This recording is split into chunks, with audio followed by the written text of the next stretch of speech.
आपकी आर्थिक और इकोनॉमिक पकड़ भी बहुत अच्छी है, आपने बहुत विस्तार से इसका जवाब दिया। मेरा एक सवाल है इससे रिलेटेड, जब ये कैंपेन की शुरुआत हुई थी पिछले कुछ महीनों से सरकार इकोनॉमी की बात कर रही थी, डेवलपमेंट की बात कर रही थी, जो चीजें अभी आपने बताई इसकी बात करके जनता के बीच जा रही थी। पहले चरण के बाद ये देखा गया कि थोड़ा ये तुष्टीकरण की ओर मुड़ा, थोड़ा हिंदू मुसलमान हुआ। आप लोगों ने कांग्रेस के मैनिफेस्टो को अटैक किया और कहा, प्रधानमंत्री ने राजस्थान में एक रैली में कहा कि जो है कांग्रेस का मैनिफेस्टो में नक्सल अर्बन नक्सल की महक है, इसमें माओइस्ट वो ख्याल दिखाई देता है। तो ये कहां से आया? देखिए, हमारा दायित्व है कि हमारे खिलाफ जो चुनाव लड़ रहे हैं इनकी मंशाओं को हम उजागर करें। जी, आप मुझे बताइए, इस जमाने में कोई भी पॉलिटिकल पार्टी पर्सनल लॉस की बात कर सकती है क्या? क्या देश सरिया के आधार पर चलेगा? एक और हम हमारे घोषणा पत्र के अंदर, संकल्प पत्र के अंदर कह रहे हैं कि हम यूनिफॉर्म सिविल कोड लाएंगे। कांग्रेस कह रही है हम पर्सनल लॉ को प्रमोट करेंगे। कांग्रेस पार्टी को जवाब देना चाहिए, बहुत महत्वपूर्ण मुद्दा है। तो इसीलिए आप कह रहे हैं मुस्लिम लीग की छाप है? बिल्कुल मुस्लिम लीग की छाप। यही तर्क है कि मुस्लिम लीग की छाप। आप मुझे बताइए, वो कह रहे हैं कि देश के कॉन्ट्रैक्ट्स माइनॉरिटी को प्रायोरिटी देंगे। कॉन्ट्रैक्ट्स फर्स्ट लोएस्ट कौन है, पास्ट परफॉर्मेंस क्या है, काम करने की क्षमता है या नहीं है, इसके आधार पर निर्धारित होंगे या कॉन्ट्रैक्टर के धर्म के आधार पर निर्धारित? किस तरह से देश चलाना चाहते हैं? देश की जनता को इसको सोचना पड़ेगा। बहुत समय के बाद देश तुष्टीकरण की राजनीति से नरेंद्र मोदी जी बाहर निकाल कर रहा है। ये फिर से उसी दिशा में ले जा रहे हैं, क्योंकि कांग्रेस जीतने का आत्मविश्वास गंवा चुकी है। प्रधानमंत्री जी ने उस रैली में यह भी कहा कि सबकी जमा पूंजी को चेक करके वेल्थ को रिडिस्ट्रीब्यूट किया जाएगा और वेल्थ रिडिस्ट्रीब्यूट करके मुसलमानों और घुसपैठियों को दिया जाएगा। ये कहां से आता है?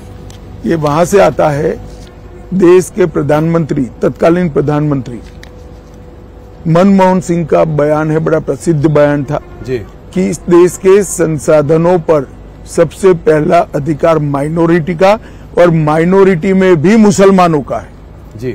अब जब वेल्थ डिस्ट्रीब्यूट करने की बात आती है तो संसाधन से ही होगी जी।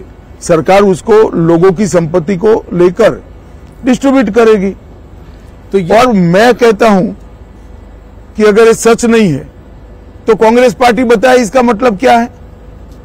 नहीं, वो कह रहे हैं, राहुल गांधी ने साफ साफ कहा है कि अगर जो है वो लोग सरकार बनाएंगे तो एक नेशन वाइड एक्सरे होगा जिससे कि सोशियो इकोनॉमिक स्टेटस लोगों का पता किया जाएगा, किस वर्ग किस जाति के पास कितनी दौलत है, कितना धन है, इंस्टीट्यूशंस में कितनी भागीदारी है, और उस हिसाब से रिडिस्ट्रीब्यूशन होगा। तो इस हिसाब से रिडिस्ट्रीब्यूशन में इनकी प्रायोरिटी तय है।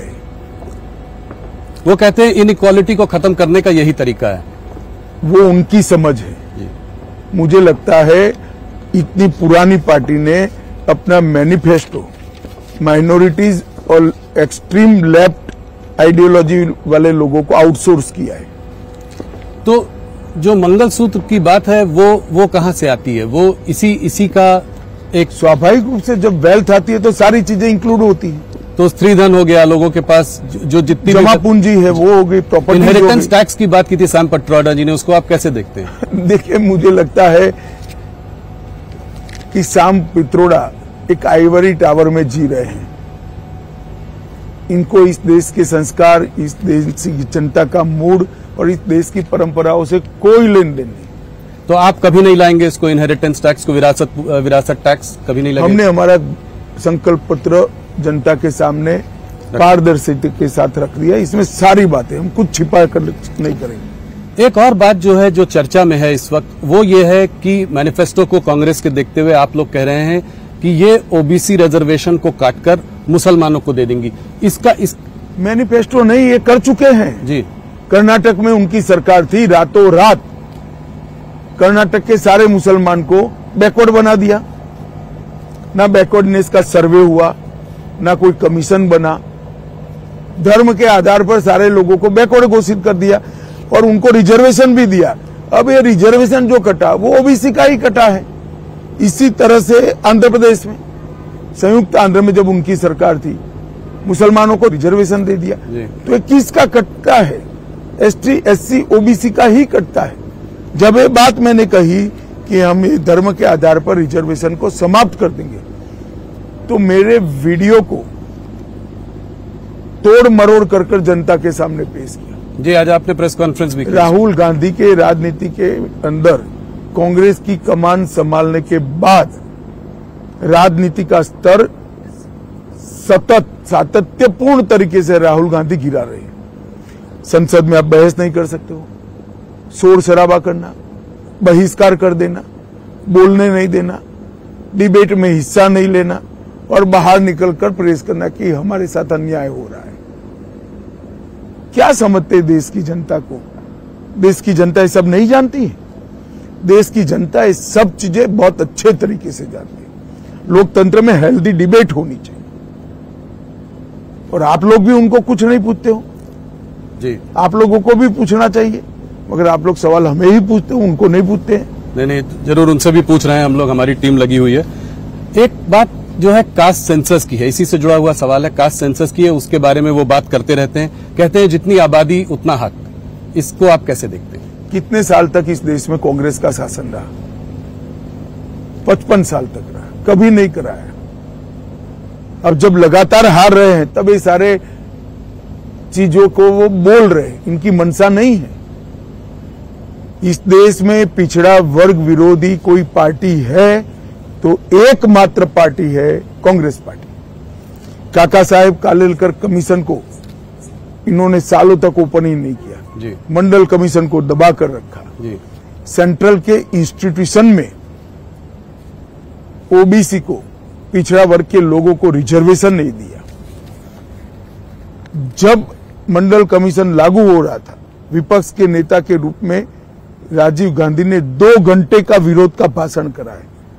राहुल गांधी ने जरा वो भाषण पढ़ लेना चाहिए। और हमने तो देश को सबसे सफल प्रधानमंत्री पिछड़ा वर्ग से और गरीब के घर से पैदा हुआ नेचुरल लीडर नरेंद्र मोदी हमने देने का काम किया। नैरेटिव बनाने की ये कोशिश है कि 400 पार अगर आ जाएगा तो बाबा साहब का कॉन्स्टिट्यूशन आप चेंज करेंगे, उसके बाद फिर ओबीसी एससी एसटी के जो है रिजर्वेशन के संग आप लोग कुछ वो बदलाव करेंगे। देखिए, नैरेटिव बनाने की कोशिश। राहुल जी, हमारे पास 10 साल से बहुमत है जी। संविधान बदलने की क्षमता नरेंद्र मोदी जी को 10 साल से इस देश की जनता ने दी है। हमने क्या किया 10 साल? हमने कभी रिजर्वेशन को समाप्त करने का अटेम्प्ट नहीं किया। हमने ये बहुमत का उपयोग धारा 370 हटाने में किया, ट्रिपल तलाक समाप्त करने में किया, यूसीसी लाने में किया, अंग्रेजों के कानून बदलने में किया, कश्मीर के अंदर शांति करने में किया। हमारे पास 10 साल से अधिकार है। राहुल गांधी का एक रूल है, झूठ बोलो, जोर से बोलो और बार बार बोलो। वो रूल को वो फॉलो कर रहे हैं। आपको